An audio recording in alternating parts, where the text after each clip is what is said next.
Auditing and Assurance, lecture number 2, SA 200. SA 200 deals with overall objective of the independent auditor and the conduct of an audit in accordance with the standards on auditing. First, we will look at the definition part. Applicable financial reporting framework. This is the definition you have to see. This talks about the financial reporting framework adopted by the management and TCWG, that means those charged with the governance. So जो framework management और TCWG ने adopt किया है उसी को बोलेंगे applicable financial reporting framework. ये framework adopt होता है in preparation and presentation of financial statement that is acceptable as per the circumstances and which is required by the law. Then come the definition of audit evidence.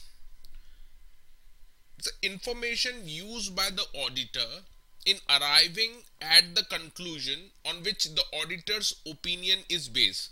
जब भी auditor को opinion देना रहता है वो किसी information के ऊपर base रहता है और इस information को audit evidence कहते हैं. Then comes the definition of financial statement. A structured representation of historical financial information including related notes intended to show entities' economic results and the position as per the applicable financial reporting framework. Now we will see the definition of premises on which audit is conducted. That the management and TCWG has the following responsibilities. ये इसकी responsibility है management and those charged with the governance for preparation and presentation of financial statement and implementation of internal control. Second, to provide the auditor with all the information, any additional information that auditor may request, and provide unrestricted access to those within the entity. Professional judgment, application of relevant training, knowledge and experience. Professional judgment means just the application of training, knowledge, experience in making the decisions, that is appropriate decision during the audit engagement. Then comes professional skepticism. It's an attitude that includes a questioning mind, being alert to conditions indicating the possible misstatement. So it's all about the attitude. Then comes the definition of reasonable assurance. A high but not absolute level of assurance. तो reasonable assurance का मतलब है कुछ high standard का assurance but not the absolute. कोई perfect होना चाहिए assurance ऐसा नहीं है. High but not absolute level of assurance called reasonable assurance. Then comes the definition of risk of material misstatement. It's a risk that financial statements are misstated prior to audit. तो audit के पहले जो risk होती है कि financial statement misstated हो, that is called risk of material misstatement. It consist of two component, inherent risk and control risk. Then comes the definition of audit risk. Risk that auditor expresses inappropriate audit opinion when financial statement are materially misstated. तो ऐसा हो सकता है कि auditor का जो opinion है वो inappropriate हो, and this is also one of the risk that is called audit risk. It consists of risk of material misstatement and detection risk. Now, overall objective of audit of financial statement. Let's see the important points. Preparation of financial statement. Audit is conducted on the premise that management and those charged with the governance have some fundamental responsibility. Audit of financial statement does not relieve them from their responsibility. So this point clearly says that जो preparation है accounts का, financial statement prepare करने का, that rests with the management and those charged with the governance. Then comes scope of audit. The purpose of audit is to enhance the confidence of the user of financial statement. Thus, his opinion is on whether the financial statement fairly or give a true and fair view as per the applicable financial reporting framework or not.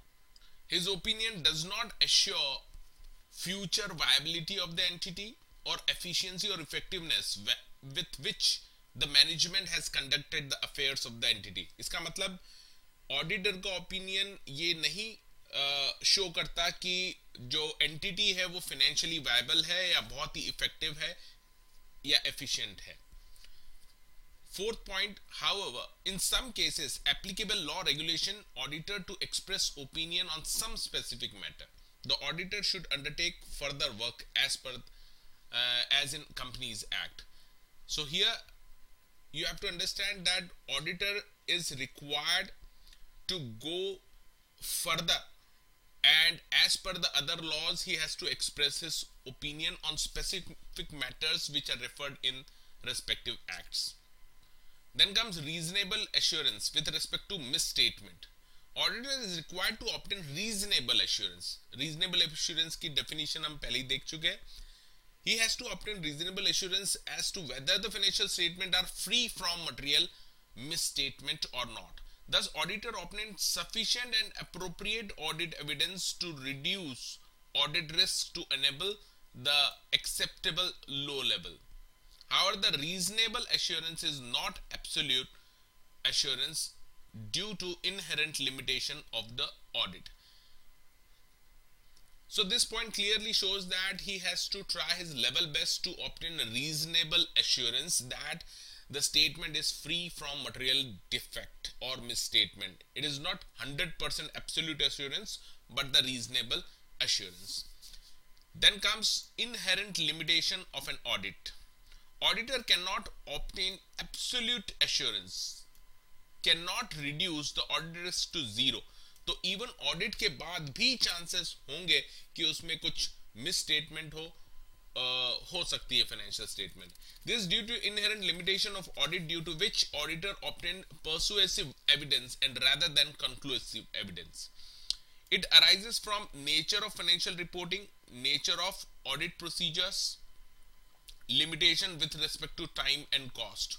All these are the factors which are present, and these are the inherent limitation of the audit. Nature of financial reporting. Preparation of financial statement involves judgment by the management. For example, accounting decisions, there may be subjective decisions. Moreover, auditor has to consider whether these estimates appear reasonable or not. तो जो भी management ने judgment लिए है while taking the decisions, auditor will have to see whether these estimates or judgments are reasonable or not. Evidences with respect to such item can only be persuasive. और ये जो भी evidence इसे auditor को मिलते हैं, these can be only persuasive. ये conclusive evidence नहीं हो सकते. So this is also the limitation. Nature of audit procedure. Management or others may not provide complete information. Moreover, fraud may involve carefully designed scheme to conceal it. Thus, auditor may not detect them. तो auditor का काम है audit करना, but there may be chances that management may not provide the complete information, or they may devise a fraud so that the auditor may not come to know about this. So this is also one of the limitations of the audit. Limitation with respect to time and cost. User expect that the auditor will form an opinion within a reasonable time and cost. Thus the auditor resort to test procedure. जल्दी से जल्दी काम खत्म करने के लिए he apply the test procedure that is not 100% checking. Moreover, he directs more efforts to risky areas, leaving the less risky areas. So this is also one of the limitation. Due to aforesaid inherent limitation, there is unavoidable risk that some material misstatement may remain undetected. After that, consideration of standards on auditing. Auditor should consider standards on auditing while performing the audit. तो जो भी standard institute ने issue किए हैं, he should follow these standards. Standards on auditing require the auditor to maintain professional judgment and professional skepticism. identify and assess risk of material misstatement, obtain sufficient and appropriate audit evidence and about misstatement, form an opinion on financial statement based on the conclusion drawn from the evidence. So this is just a procedure which auditor has to follow. First of all, he should have maintained professional judgment and skepticism, identify the risk areas, obtain sufficient evidence about the misstatement, and ultimately form an opinion. Now comes the point forming an opinion. It depends upon applicable financial reporting framework and any law or regulations how he forms the opinion. Moreover, auditor may have certain reporting responsibility to users, management, TCWG or outside parties also as per the law or standards. Overall objective of the auditor. So what is the objective? What he want to achieve? While auditing the financial statement, the auditor has following objective: to obtain a reasonable assurance about whether the statements are free from material misstatement, thereby enabling the auditor to express his opinion on whether the financial statements are prepared as per the financial reporting framework or not. Second, to report financial statement and communicate it as per the standards on auditing. So not only he has to obtain reasonable assurance, express his opinion, but he has to prepare the report and communicate it to the various users. If reasonable assurance cannot be obtained and qualified opinion is insufficient, then he should either disclaim the opinion or withdraw from the engagement. तो reasonable assurance हो सकता है कि he is not able to get these reasonable assurance, and whatever qualification he is putting, it is not sufficient. So in such a position, he should disclaim his opinion or withdraw from the engagement. Let's see the requirement and responsibility of the auditor. First, we will talk about the ethical requirement. He shall comply with ethical requirement including independence.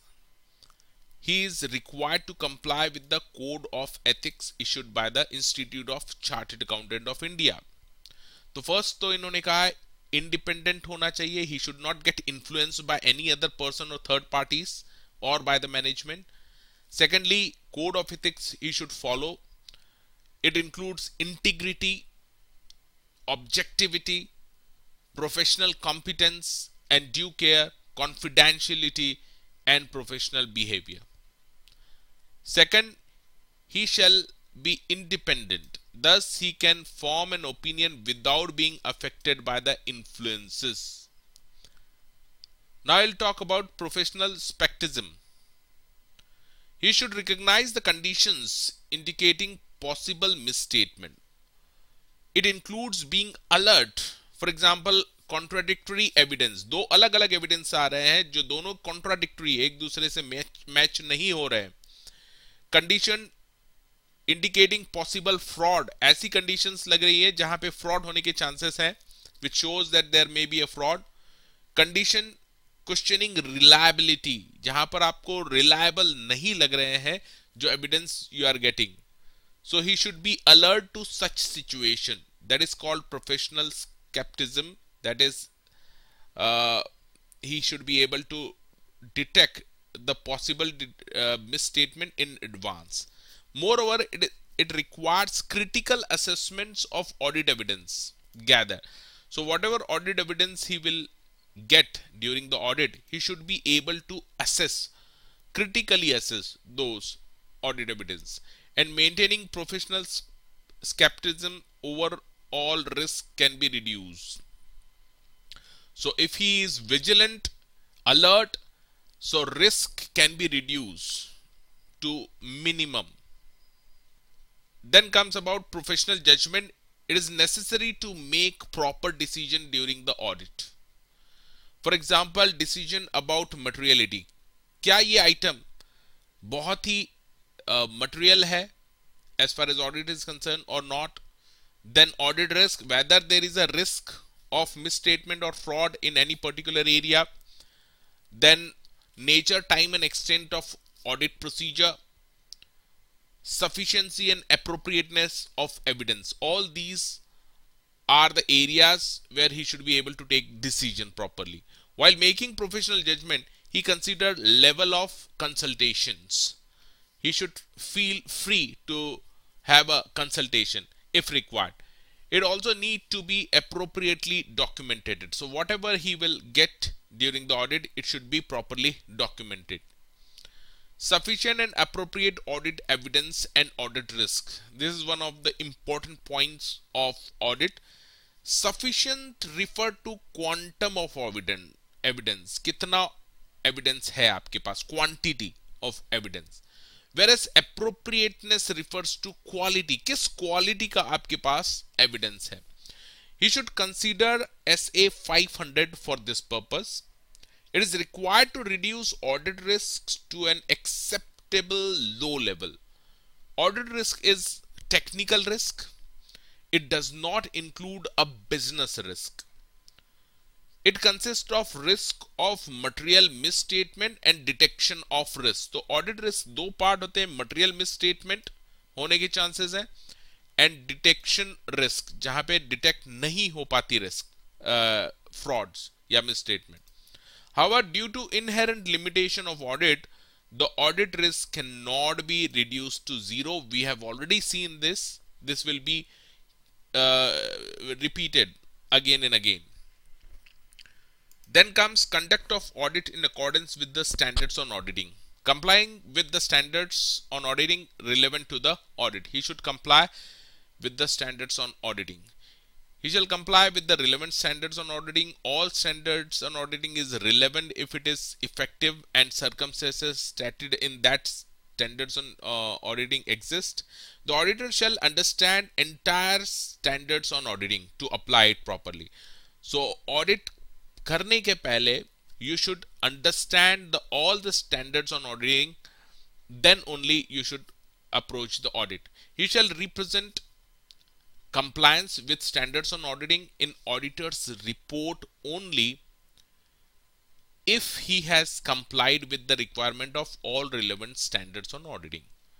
तो आपको जो representation में compliance हो गया है standards on auditing का तभी लिखना है when you have complied with all the relevant standards on auditing. Then comes objective stated in individual standards on auditing. He shall determine whether any additional procedure is required to fulfill the objective stated in the standards on auditing. Her auditing standards on audit has some objective, and he should determine that objective and then decide about the additional procedure required for that. He shall evaluate whether sufficient appropriate evidence has been obtained keeping in view of the objective. और उस objective को ध्यान में रखते हुए he has to check whether he has obtained the sufficient and appropriate audit evidence to achieve that objective mentioned in the standard or auditing or not. Complying with the relevant requirement. He shall comply with the each requirement on standards on auditing unless entire standards on auditing is not relevant or requirement is not relevant, conditional or condition is not present. However, in exceptional circumstances, he may depart from relevant requirement in standards on auditing. He shall perform alternative procedure in that case. तो कहीं कहीं कुछ exceptional circumstances में he may depart from the requirement of standards on auditing.